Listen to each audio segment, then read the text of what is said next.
Well, we can set it up right yeah, set it up when you go. Because we have enough time to like set it up. We have enough time to set it up. Can you? It's fine. It's fine. I'll just have you. Where is our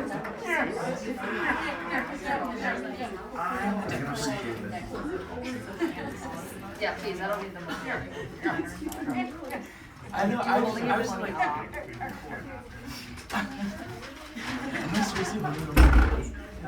Actually, yes.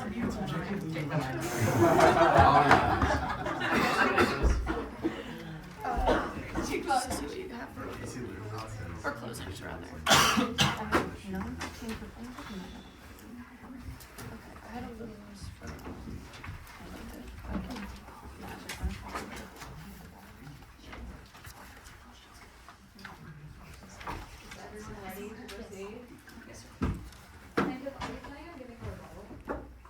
If time allows, in the state of Midlands, we don't have to reserve time for rebuttal, it's just whatever remains. Okay, so you go first anyway. Yes.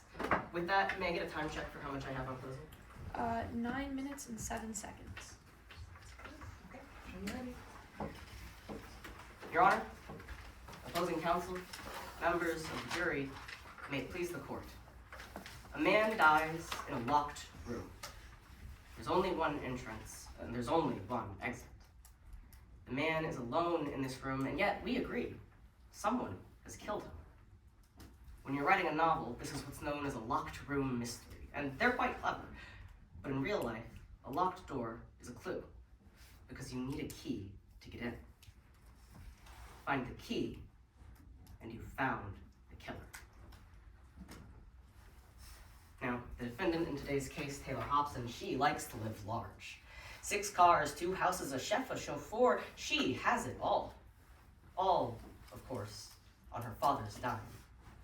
She admitted today on the stand that her father paid her $50,000 a month. And she spent $50,000 a month, every month, for 12 years. And this wasn't a lifestyle she was willing to give up. Because she told you that when her father stopped paying her, she took out a loan, $600,000, and agreed to pay $1 million back. Now, you can't pay a loan with a loan, and Taylor Hobson has no assets, no money, no savings. All she has is a saving grace, her inheritance. She can get this, she's coasting clear. Even after paying her debts, she'll have $385 million. That's enough to spend $50,000 a month every month for the rest of her life. She just needs to get it. Her father needs to die, but, well, you heard from his secretary that her place in his will was contentious. One last fight, and that kid is out of the will forever. With that, and her loan due May 1st, she knows she needs to act fast. So on April 22nd, she boards the Mid-Riverina Express with her eyes on Avery Bancroft. April 23rd, the morning of April 23rd, the defendant is not at breakfast. She's in her father's cabin. But Mr. Doolittle told us something interesting about her being in that cabin. The door, it was locked. He watched Mr. Bancroft lock it before they left for breakfast, and there were only 2 keys to cabin 1. The first was with Avery Bancroft. It slept with him, and that night it was in cabin 1. The other was on this keychain. You heard today from Mr. Doolittle that it went missing on a train ride. It was stolen. April 24th.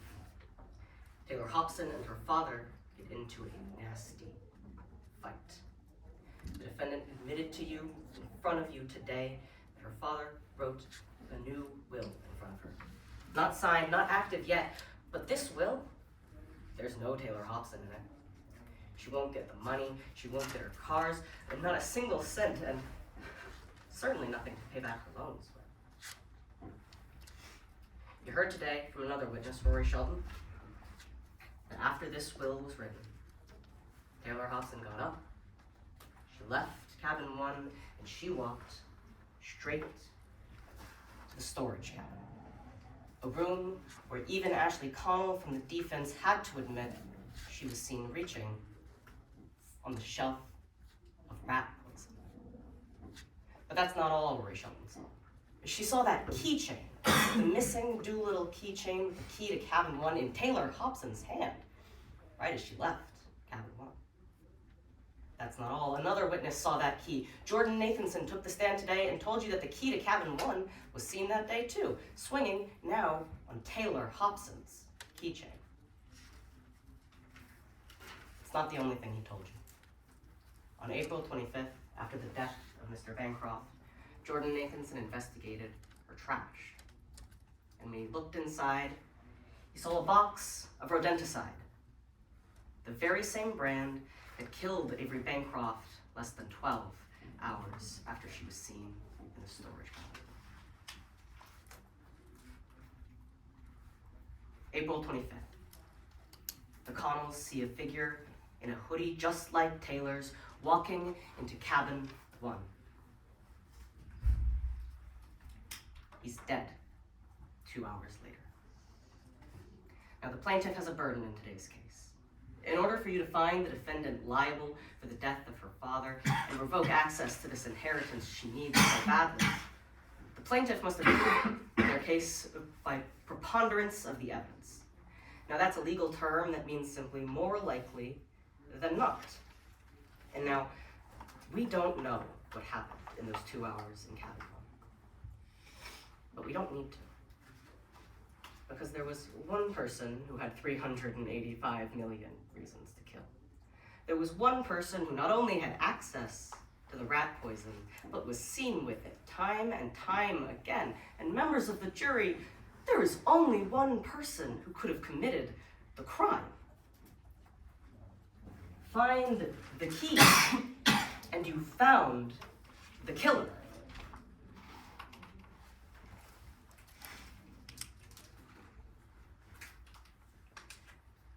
Members of the jury, the defense is going to get up before you when I finish talking, and they're going to try to confuse this. They're going to try to tell you that anyone could have done it. Harley Kim could have done it. A photojournalist mad that someone was refusing an interview. But nothing they say can distract you from the fact. The one fact that Avery Bancroft's door was locked that night. He was worried about being killed. He went to an investigator. That investigator told him, lock your door. And we know he did. Because Kirby Doolittle went to his cabin that night. And when he tried the handle, he couldn't get in. But when the person in Taylor Hobson's hoodie tried the handle, she could get in just fine. Members of the jury, is it more likely that a photojournalist mad about an interview killed Avery Bancroft? Or is it most likely that the man in a locked room was killed by the woman with the key? You know the answer just as well as I do. And so I ask you, when you return to your deliberation room, find Taylor Hobson liable. Thank you. Defense, closing argument? Yes, Your Honor.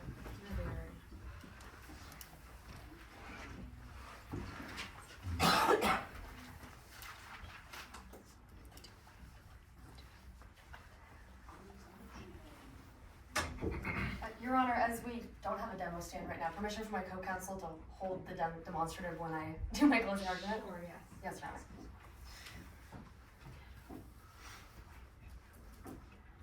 May I proceed? Yes.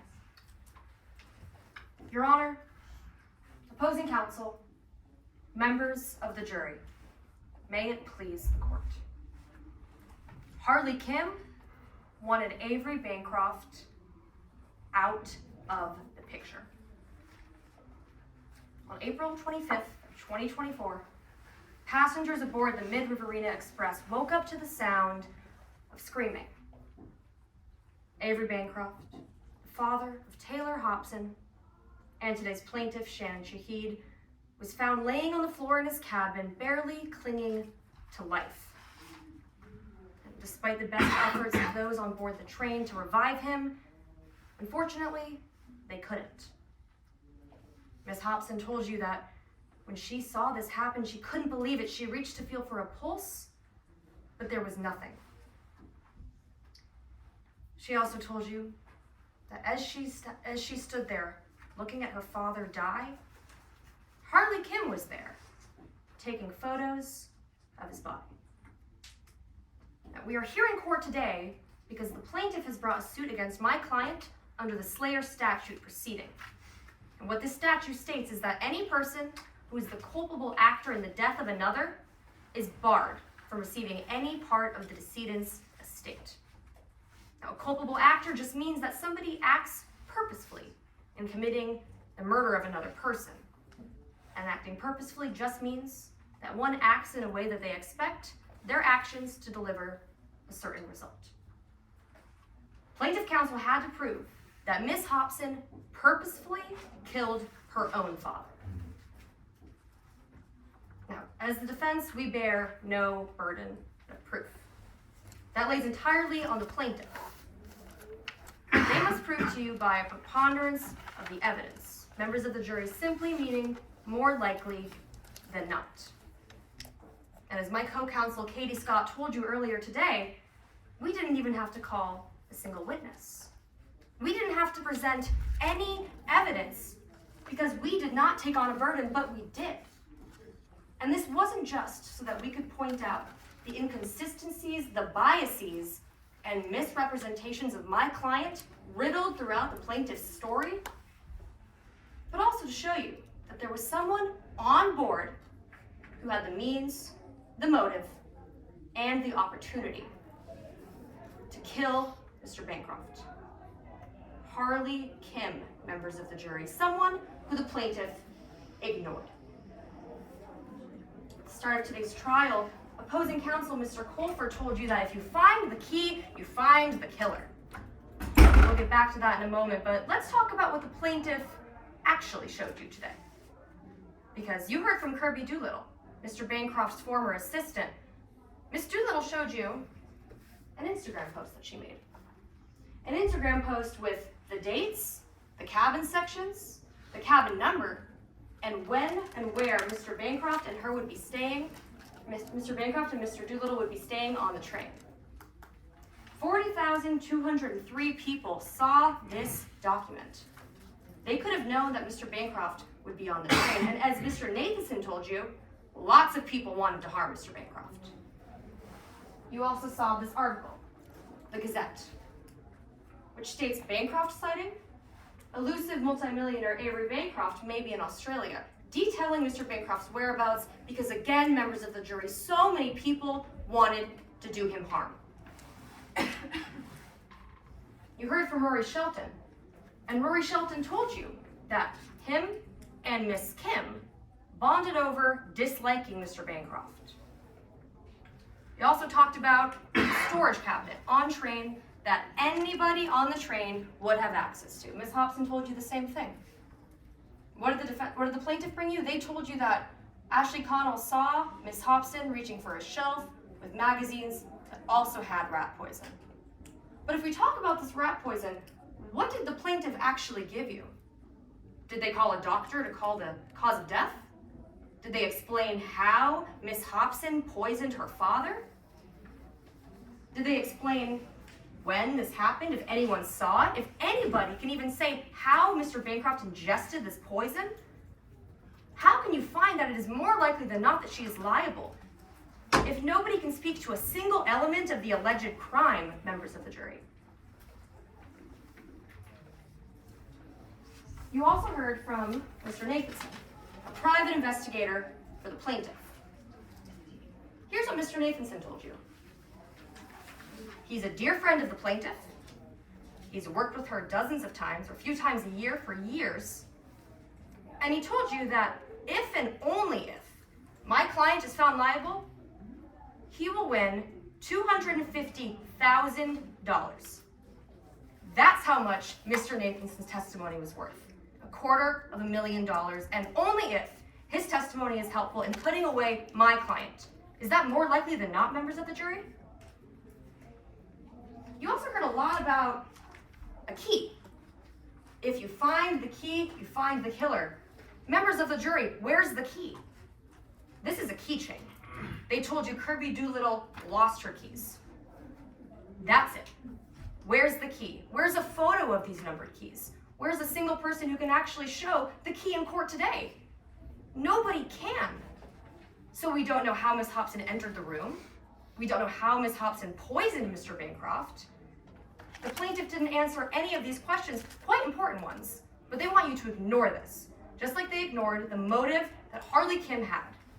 Because Miss Hobson told you that the entire trip, Miss Kim was following her around, taking photos, asking questions. And she wasn't angry enough to kill Mr. Bancroft because of an interview. She was angry because for years, she wanted Mr. Bancroft to own up to what he had done. In this article in front of you, members of the jury, you can see Harley Kim was interviewed, talking about how her brother's life was ruined because of the crippling gambling addiction that Mr. Bancroft enabled through his Black Bear Casino. Miss Hobson told you that Miss Kim told Mr. Bancroft, when are you going to address what you've done? When are you going to address what you've done to my brother? And when Mr. Bancroft turned her down, she knew what she had to do. Her plan changed from getting a confession to ending his life. And you saw this note. Ms. Hobson and Dr. Haskins both told you this was next to Mr. Bancroft's body. Time to pay for your choices, confess, or burn. The plaintiff also ignored this. And when we called Dr. Haskins to the stand, he told you about the evaluation he performed on my client. And he walked us through the steps of his evaluation, the tests he ran, the interview he conducted, and he told you, Miss Hobson does not fit the profile of an intentional killer. The plaintiff also ignored this. Throughout today's trial, you heard a lot, members of the jury, but I want you to keep in mind what Harley Kim had the motive, the means, and the opportunity to do that the plaintiff never addressed. I want you to really think about the plaintiff's story, the importance placed on these keys that nobody can actually show us today, a key that if we find it, we find the killer, but we didn't find it. How is that more likely than not, members of the jury? You must side with justice and with the truth. And you must find my client, Miss Hobson, not liable. Thank you. And your vote? Indeed. Time check? You have 2 minutes and 5 seconds.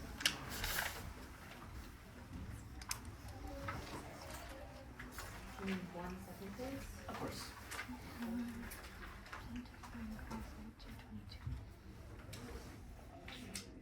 When you're ready. Yeah. May it please the court. The defense is right. They had no burden in today's case. They didn't have to show you anything. But they did. So let's take a look. Harley Kim is a photojournalist. I want you to put aside the testimony of the defendant for a minute. Acknowledge that Taylor Hobson has 385 million reasons to lie. And look at their other evidence. Harley Kim is a photojournalist who they told you was taking photos of Avery Bancroft. This is the entirety of what they can tell you about Harley Kim on that train. The plaintiff didn't pursue Harley Kim. No, we didn't pursue anyone else on that train. We didn't pursue the 4,000 people who saw that Instagram post because those people don't matter. It's simply not plausible that they could have done this. No matter how strong Harley Kim's hatred is, no matter how unlikable Avery Bancroft was, his door was locked. They tried it that night, Kirby Doolittle. We know it was locked. Members of the jury, 4 witnesses placed the defendant with rodenticide, a rat poison that killed her father. 3 witnesses saw Taylor Hobson with Kirby Doolittle's stolen keys. There were only 2 keys to cabin 1, and so there was only one person who could have done it. You found the key, and so you know who the killer is. Find Taylor Hobson liable. Thank you. Alrighty, I did this, there's nothing further, right? Well, Your Honors, it's currently 6:08. If you could just write down the time and initial when we ended. Okay. I did this last time, sorry, it's annoying just because I'm really bad with namespaces. I'm just gonna ask everyone to stand up, preferably in the order they appeared, and the attorneys and the witnesses, and just say your name one more time. It's your first and last name. You want to start with openings? Yes. Here's Colford. I'm Katie Scott. First directing attorney, Jonah Blanchard. I believe my witness is out of the room. That's fine. Santa Lucia. Oh, that was, Kirby Dooley. Second directing attorney, Michaela Tribunere. I directed Chico Zero. Sydney Lasco. I was Pierce Colford. Amon Chame. I'm Katie Scott. I was the opener and the second direct, and I directed Sean Chopin. Yeah. Okay, I'm Fawaz Omer. I was the second cross and the first direct. And I'm Casey Dobson. I was the first direct. I'm Harper Quaintance. I was the third crossing attorney, third directing attorney, and the closer. And I directed. My name is Grace Monty. okay. I'm the closer, by the way, if you didn't know.